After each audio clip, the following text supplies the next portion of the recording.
প্রিয় বন্ধুরা, আজকে চলে এসেছি জগন্নাথ মন্দির দর্শনে। যেভাবে দেখেছি চলুন পুরোটাই আপনাদের শেয়ার করতে চলেছে। নমস্কার বন্ধুরা, ব্লগিং সুইথ করবিস চ্যানেলে স্বাগত। এই প্রসিদ্ধ খিদিরপুরের জগন্নাথ মন্দিরটি পুরীর মন্দিরের সঙ্গে তুলনা করা যায়। কলকাতায় অনেক কি জগন্নাথ মন্দির আছে বর্তমানে, কিন্তু এই মন্দিরটি বেশ স্বনামধন্য। যেভাবে মন্দিরটি 12 dock east boundary road, Khidirpur, Kolkata 7,23,000। সব ট্রেন টাইমগুলোর মধ্যে দেখুন শিয়ালদা থেকে মাঝেরহাট খিদিরপুর ট্রেন টাইমটা দিয়ে দিয়েছি। এছাড়া অন্যান্যগুলো চলুন দেখতে দেখতে আপনাদের সঙ্গে শেয়ার করব। শিয়ালদহ থেকে কেবলমাত্র 5 টাকার বিনিময়ে খিদিরপুর স্টেশন পর্যন্ত টিকিট কেটে নিলেই হলো। আর যারা হাওড়া থেকে আসবেন তারা লঞ্চ পার হয়ে ফেয়ারলি প্লেস হয়ে এবার বিবাদীবাগ স্টেশন থেকে 5 টাকার টিকিট কেটে খিদিরপুরে চলে আসা বজবজগামী ট্রেনে। আমরা কিন্তু শিয়ালদা থেকে দেখুন মাঝেরহাট স্টেশনে এসেছি। এসে এই যে প্ল্যাটফর্ম ধরে উপরে চলে আসছি। আসার কোনো সমস্যা নেই, ট্রেন টাইমটা তো সমস্ত দিয়ে দিয়েছি, একটুখানি দেখে নেবেন। ট্রেন অ্যাপ ডাউনলোড করে নিলেও সমস্ত টাইমটা পেয়ে যাবেন। কিন্তু এখন আমরা কিন্তু মাঝেরহাট স্টেশনে বসে আছি। ট্রেন টাইমটা একটু পরে 4-5 নম্বর প্ল্যাটফর্ম থেকে সমস্ত এই খিদিরপুরে যাওয়ার ট্রেনগুলো পাবেন। দেখুন একটুখানি সময় ট্রেনের ফাঁক আছে, সেই ফাঁকেই আমরা এখানে বসে আমি আপনাকে 4-5 নম্বর প্ল্যাটফর্মটা দেখিয়ে দিলাম। এইবার ট্রেনের মধ্যে উঠে পড়েছি। দেখুন ট্রেনটা চলছে, আর এই সমস্ত ট্রেনগুলো বেশ ফাঁকাই থাকে। খিদিরপুর ডকটাও কিন্তু দেখা যাচ্ছে। আমরা বেশ আস্তে ধীরে ঘুরতে ঘুরতে পৌঁছে গেলাম খিদিরপুর স্টেশনে। শিয়ালদহ থেকে আসলে কিন্তু এই নামার সিঁড়িটা সামনের দিকে, আর বিবাদীবাগ থেকে আসলে সিঁড়িটা পিছন দিকে পড়বে। যাই হোক, এইভাবে টুক করে নেমে পড়ুন।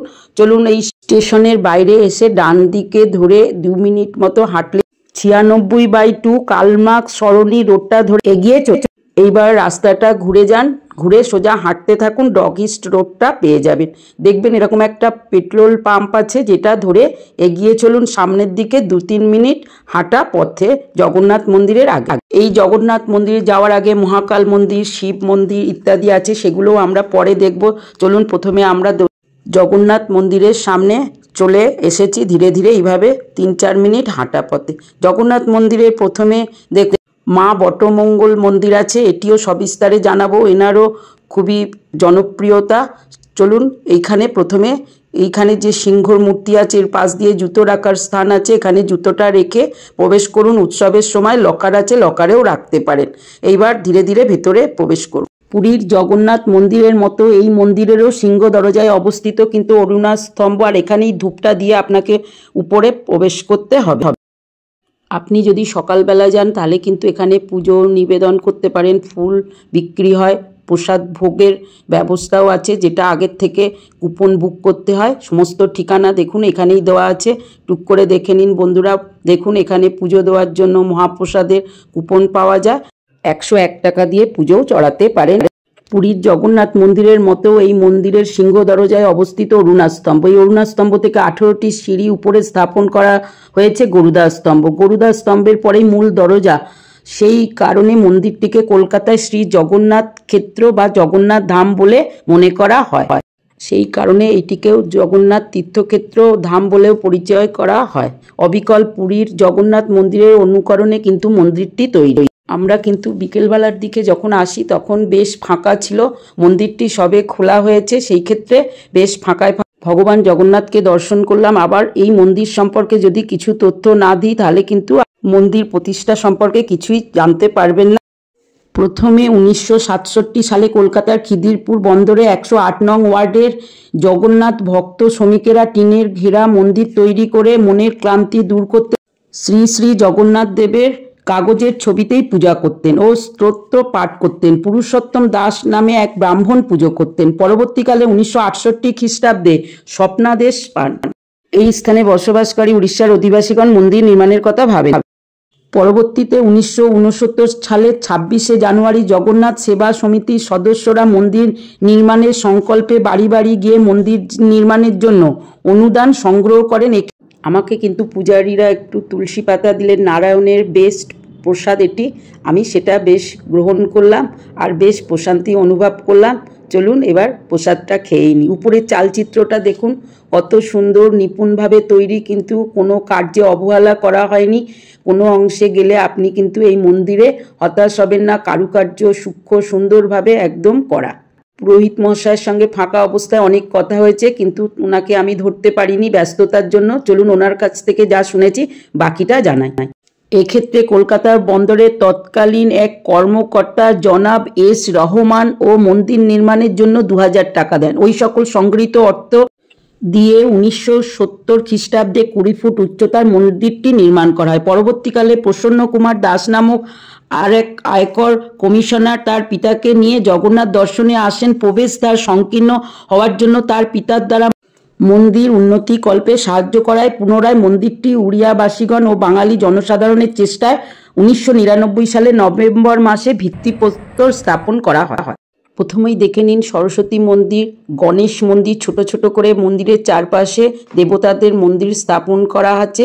এটি কিন্তু হনুমান মন্দির। আর আছে মা বিমলার মন্দির, উনি তো সব জনপ্রিয়তার ঊর্ধ্বে। সূর্য মন্দিরও এখানে আছে। দেখুন সূর্য দেবতার পুজো না হলে তো কোনো পুজোই হয় না। মন্দিরের উপর থেকে ধ্বজাটা সমস্ত দেখা যাচ্ছে, দূর থেকে মন্দিরের কিছু অংশ আমি তুলে ধরেছি আপনাদের। এই দিকে দেখুন আরেকটি সুন্দর দৃশ্য, কিভাবে বড় বড় কাঠগুলো এইভাবে মেশিনের সাহায্যে যন্ত্রের দ্বারা নাবিয়ে রাখা হচ্ছে। এটি খিদিরপুর ডকের দেখুন কি সুন্দর বড় বড় গাড়িগুলো নাবিয়ে দিয়ে চলে যাচ্ছে। এরকম একের পর এক গাড়ি আসছে আর এই কাঠগুলো নাবিয়ে দিয়ে ক্রমে আবার একটা গাড়ি হাজির হচ্ছে। মেশিনের সাহায্যে এত বড় কাঠ এত সহজে নাবানো যাচ্ছে এই প্রথম কিন্তু আমি দেখলাম। যাই হোক বন্ধুরা, চলুন আমি কিন্তু মন্দিরের পিছনের অংশে এখন আছি। এখানে পুরো মন্দিরের উপর থেকে দেখিয়ে দিচ্ছি সমস্ত। দেখুন মূর্তিগুলো কি সুন্দরভাবে তৈরি করা, একটুও কোনো জায়গায় খুঁত নেই, যেগুলো আমি আপনাদের সামনে থেকে দেখিয়ে দিলাম। কত সুন্দরভাবে করা হয়েছে নিপুণভাবে, সেটা না দেখলে নয়। পেছনের মন্দিরটি দেখুন, মূর্তিটি খুবই সুন্দর। এইভাবে চলে এলাম দেখতে দেখতে সাবিত্রী মন্দিরের কাছে। এটিও ছোট করে সুন্দর করে নির্মাণ করা। প্রত্যেকটি কিন্তু মন্দির ছোট হলেও খুবই সুন্দর। পাশেই আছে একটি বেল গাছ। দেখুন এই গাছের মধ্যে মনস্কামনা পূরণের জন্য সুতো বাঁধতেই পারেন, সকলেই বেঁধে থাকে। আর এইভাবে দেখতে দেখতে চলে এলাম লক্ষ্মী মন্দিরে। লক্ষ্মী দেবীর মূর্তিটি কত সুন্দর দেখুন, বেশ জাগ্রত। সমস্ত মন্দিরেই কিন্তু পুজো করা হয়। ভগবত মন্দিরে চলে এলাম। ভগবত মন্দিরেও জগন্নাথটি কত সুন্দর দেখে নিন। আর এই চক্র যেটি প্রতীক সেটিও বেশ সুন্দর করে রাখা। অবিকল পুরীর জগন্নাথ মন্দিরের অনুকরণে নির্মিত মন্দিরটি উদ্বোধনের সময় পুরীর জগন্নাথ মন্দিরের পূজারীগণ আসেন এবং শিলান্যাসের সঙ্গে মহান যজ্ঞে অংশগ্রহণ করেন। মহাদেবের ষণ্ঢটি ওখানে স্থাপন করা আছেন এবং শিবের মূর্তিটি কত সুন্দর দেখুন, কালো কোষ্ঠী পাথর দিয়ে তৈরি। উপর থেকে অবিরাম জলের ধারা পিতলের হাঁড়ি থেকে নিচে বয়ে চলেছে মহাদেবের মাথার উপর। শ্বেত ও বেলে পাথরে উচ্চমানের নিপুণ দক্ষতায় কিন্তু ভগবান বিষ্ণুর 10 অবতার চিত্র অঙ্কিত রয়েছে মন্দিরের গায়ে। এখান থেকে দেখুন ট্রেন স্টেশনের ট্রেন চলাচলটা দেখা যাচ্ছে, কিন্তু ট্রেন উঠতে পারবে না। ক্রমে সন্ধ্যা ঘনিয়ে এসেছে। মন্দিরটি সূর্য ডোবা অবস্থায় কত সুন্দর দেখতে লাগছে। এক অভূতপূর্ব দৃশ্য, যা না দেখলে সত্যি মিস হয়ে যাবে। এমনভাবে সুন্দর দৃশ্য আমি তুলতে পেরেছি বা চাক্ষুষ দর্শন করেছি বন্ধুরা, বলে বোঝাতে পারবো না। মন্দিরের চতুর্ধা মূর্তিটি তৈরি করেন হাদু মহারানা নামক এক বিখ্যাত পাথরের শিল্পী। 2003 খ্রিস্টাব্দে মূল মন্দিরের রত্নবেদিতে স্থাপন করা হয় মহাপ্রভু শ্রী শ্রী জগন্নাথ, শ্রী বলভদ্র এবং দেবী সুভদ্রার বিগ্রহ। মন্দিরটি সপ্তাহে 7 দিনই খোলা থাকে ভক্তদের জন্য। দর্শনের সময় সকাল 6টা থেকে দুপুর 1টা, বিকেল 4টে থেকে রাত্রি 9টা। ভোগ নিবেদন করা হয় বেলা 12টার নাগাদ আর রাত্রি 8টার সময়। এখানে পূজারী জয়দেব ঠাকুর বললেন 9টি ভোগ নিবেদন করার আছে। সকাল 6টায় মঙ্গল আরতি হয়। মঙ্গল আরতির পরে 10 অবতার স্তোত্র পাঠ করা হয়। পরে গোপাল বলভোগ হয়। পরে 12টার সময় বড় ভোগ অর্থাৎ অন্নভোগ হয়। 1টার সময় মন্দির বন্ধ হয়। বিকেল 4টের সময় মন্দির খোলে। এই সময় কর্পূর আরতি করা হয়। দেখুন এখন প্রসাদ সন্ধ্যা ভোগের জন্য জগন্নাথ দেবের ভোগ রেডি করা হচ্ছে। মা বিমলার কাছে পুজো দিতে চলে গেলেন। পূজারী এখন উপরে উঠছেন পূজার জন্য। প্রতিদিন সন্ধ্যার সময় সন্ধ্যা আরতি হয়। ঠিক যে সময় সূর্যাস্ত হয় তখনই আরতি হয়। বছরে বিশেষ বিশেষ উৎসবগুলি হলো রথযাত্রা, নেত্র উৎসব, জন্মাষ্টমী, শিবরাত্রি, সরস্বতী পূজা, গণেশ পূজা, ভগবত সপ্তাহ, অষ্টম প্রহরী ইত্যাদি অনুষ্ঠান পালিত হয়। পঞ্জিকার সময় অনুসারে কিন্তু এখানে সন্ধ্যা আরতি হয়। জগন্নাথ দেবকে প্রসাদ দেওয়ার পরে বিমলা দেবীকে ভোগ দেন, যা মহাপ্রসাদে পরিণত হয়। জগন্নাথ দেবের মূর্তিটি কিন্তু পুরো নিমকাঠ দ্বারাই নির্মিত। যারা এখানে প্রসাদ পেতে চান তারা আগের দিন থেকে প্রসাদের কুপন বুক করে নেবেন, তবে কিন্তু এখানে আসলে পরের দিন মন্দির দর্শনের পরে প্রসাদ পাবেন। আমি কিন্তু সমস্ত নম্বর চার্ট দিয়ে দিয়েছি, একটু দেখে নিলেই হলো। প্রসাদের কুপনের মূল্য 150 টাকা, তবে কেউ যদি পার্সেল নিয়ে যেতে চান সেক্ষেত্রে 180 টাকা। তবে প্রসাদে প্রতিনিয়তই প্রত্যহ কিছু না কিছু মেনু চেঞ্জ করা হয়, সমস্ত প্রসাদটি ঘি দিয়ে নির্মিত করা হয়, সেজন্য টেস্টটা বেশি ভালো। এইভাবে আরতি দর্শন করলাম। সন্ধ্যাবেলার আরতি দর্শনের পরে দেখুন পূজারী আমাদের গঙ্গা জল দিয়ে শুদ্ধ করে দিলেন, যেটা শান্তির জল বলা হয়। কেউ যদি রাত্রের বেলা প্রসাদ পেতে চান সে ব্যবস্থাও আছে। আরতি শেষে এখানে আরতি ধূপ দিয়ে দেওয়া হয়েছে, প্রত্যেকের থেকে আশীষ গ্রহণ করতেই পারে। এখানে যে স্থানে মহাপ্রসাদ খাওয়ানো হয় সেই স্থানের নাম আনন্দবাজার, ঠিক জগন্নাথ ধাম পুরীর মন্দিরের মতো। স্তম্ভের উপর ঈশ্বরের মূর্তিটি দেখুন কত সুন্দরভাবে প্রতিষ্ঠিত করা আছে, যা মন্দিরের উপরে উঠলে সহজেই দেখতে পাবে। অতিথি হিসাবে যদি থাকতে চান তাহলে আছে অতিথি ভবন। শ্রী জগন্নাথ দেবকে স্নান যাত্রার সময় স্নান করানো হয়। পাতালি উৎসবটি এই স্থানেই হয়ে থাকে। প্রতিটি উৎসবেই এখানে কিন্তু হাজার হাজার লোকের সমাগম হয়ে থাকে।